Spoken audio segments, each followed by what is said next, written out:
Kalingap Rab nagbago na ang tingin niya sa magkapatid na mahiyain. Ayaw kasing magbago. Magandang araw at isang mapagpalang araw sa inyong lahat mga kalingap, sanay hindi niyo po makalimutan na mag-like sa video na ito. At paunawa tapusin muna ang kabuuhan ng video na ito mga kalingap at para malaman ang nilalaman nito. At maraming salamat po mga kalingap sa pagpatuloy na pagsuporta lalo na kay Kuya Val Santos Matubang at kay Ate Edna Vlogs at Kalingap Rab, maraming salamat po. Nagbago na ang paningin ni Kalingap Rab sa magkapatid na mahiyain. Pero bago yun mga kalingap ay pag-usapan muna natin mga kalingap ang patungkol sa isa sa magkapatid na mahiyain ay hindi pa rin ito nagbabago at hindi pa rin ito nakikisama. Sino kaya ito mga kalingap? Yan ang sama-sama nating alamin ngayon. Ang magkapatid na mahiyain, si Chris, Bea, at Melissa. Sa isang tahimik na baryo sa tabi ng bundok, may tatlong magkakapatid na kilala sa kanilang likas na kabaitan at mahiyain na ugali.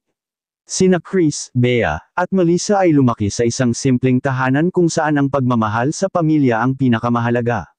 Bilang mga bata, madalas silang magtago sa likod ng kanilang ina kapag may bisita, at ang kanilang mga mata ay puno ng hiya sa tuwing may pagkakataong makipag-usap sa iba. Ngunit habang sila'y lumalaki, nagkaroon ng mga pagbabago sa kanilang buhay.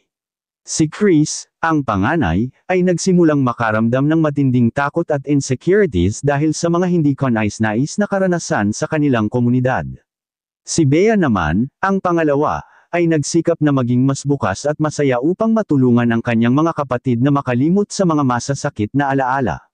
Si Melissa, ang bunso, ay nanatiling tahimik at mahiyain, madalas ay nagmamasid na lamang sa mga nangyayari sa paligid.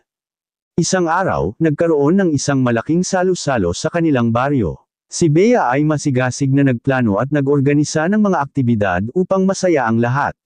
Si Chris, bagamat may takot, ay nagpasya ring makilahok at magbigay ng tulong. Si Melissa, tulad ng dati, ay nanatiling tahimik at nagmasid lamang mula sa gilid. Habang ang mga tao ay nagsasaya at nag-uusap, napansin ni Bea ang kanyang bunsong kapatid na mag-isa sa isang sulok. Lumapit siya kay Melissa at tinanong, "Bakit hindi ka sumasali? Hindi ba't masaya tayo dito?" Sumagot si Melissa, "Masaya naman ako, ate. Gusto ko lang na makita kayong masaya." Dahil dito, naisip ni Bea na ang kanyang bunsong kapatid ay may sariling paraan ng pagpapakita ng pagmamahal, hindi sa pamamagitan ng salita o aksyon, kundi sa pamamagitan ng pagmamasid at pag-unawa. Ang kwento ng magkapatid na sina Chris, Bea, at Melissa ay isang paalala na ang bawat isa sa atin ay may kanya-kanyang paraan ng pagpapakita ng pagmamahal at suporta. Hindi lahat ay kailangang maging malakas o palabiro upang ipakita ang kanilang damdamin. Minsan, ang tahimik na pagmamasid at ang simpleng presensya ay sapat na upang ipadama ang pagmamahal sa pamilya. Sa huli, natutunan ng magkapatid na ang tunay na lakas ay hindi nasusukat sa kung gaano tayo kaingay o kaaktibo, kundi sa kung paano natin pinapahalagahan at minamahal ang isa't isa sa kabila ng ating mga kahinaan at takot. Ang kwento nilang ito ay nagsisilbing inspirasyon sa atin na yakapin ang ating mga kahinaan at tanggapin ang ating sarili, sapagkat sa bawat isa sa atin ay may natatanging paraan ng pagpapakita ng pagmamahal at kabutihan, at Kalingap Rab nagbago na ang paningin niya sa magkapatid. Yan ang ating makikita sa video.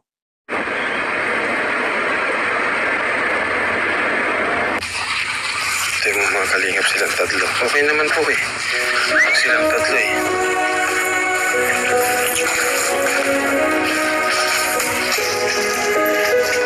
Ay, thank you bro. Okay naman ba bro pag silang tatlo lang? Kapag salita mo sila, kapag sila-sila lang. Kaya nga, nahihiya lang talaga sila. Nahihiya lang talaga. Pero yun yung kailangan nilang baguhin. Diba bro? I-develop nila ang sarili nila. Kailangan nila yun. Kasi yung sa kapansin bro, gumaganda sila ngayon. yes, maganda. Diba? Kasi nung hindi tayo nila nakita, nagpalitang masyado. Lakas na yung boses eh. Ano nila mabait nga nakasama sila. Panganay dyan si Chris. Si Chris yung panganay ito. Pero siya yung napag-iwanan sa academics. Back to zero. Balik ka ng nursery. mahirap kapag ang mga bata hindi nakaharap. Pagod, Chris, no? Pagod ka, Chris? Si nanay? Si mama nyo? Chris? Dito ka na eh. Dito ka na, upo ka dito. Grabe. Init lakad niyo. Galing kami dun sa ano, kung saan sila nagpapatutor. Nay, lagay doon. Kung saan po sila nagpapatutor, Nay. Doon po kami galing. So, okay naman, Nay. Nakausap naman po namin. And masaya din kami sa improvement nila. No, kahit pa paano, straight na yung ano nila. Opo. Kanina, nag-usap-usap din kami. So, ayun, Nay. Kayo pala na nag-suggest doon na turuan sila. Buti na, naisipan nyo yun. Kasi po, kung dito lang po sila sa bahay, wala na sila dito matututunan. Buti naman. Kaya ang ginawa ko, magpa-tutor lang sila doon. Malay baga natin kung magbago yung mga ugali nila. Opo, buti nag-ano kayo, nag-step up din para sa kanila. Gusto nyo rin mabago yung mga anak nyo po, ano? Opo. At ang nakakatawa doon, nilalakad pala nila ito doon, mapunta. Opo. Buti okay sa kanila yun ay. Kasi yun naman ang gusto nila talaga.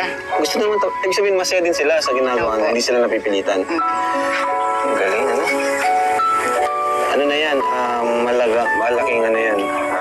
Kumbaga, nakikita natin na hindi sila kontento na ganito lang sila dito. Di ba? Doon pa lang masaya na tayo kasi may pangarap po sila. No? Di gaya ng mga unang vlog natin, akala natin andito lang sila. Ayaw nila maging productive. Pero ngayon sa nakikita ko parang nagbago eh. Nagbago na yung pagtingin ko sa kanila ngayon. Nakita ko sa kanila yung parang kagaya din ng ibang kabataan na may pangarap at gustong marating sa buhay. Di ba, Nay? Opo. At isa po kayo, malaki ang ano dyan, malaki ang magiging papel niyo po doon, Nay. Tama. Kagaya nito, kayo po yung nag-initiate, di ba, na magpa-tutor sila. Mga ganyang bagay, Nay, malaking bagay po para sa kanila. Kasi sila, naghihintay lang din yan ng kung ano magiging command nyo. Kasi kayo po yung magulang, di ba? Kaya ayos po, masaya. Nag-aaral sila doon. Nakita din namin. Ano, Nay? Anong masasabi nyo, Nay, sa kanila, sa inyong mga anak po?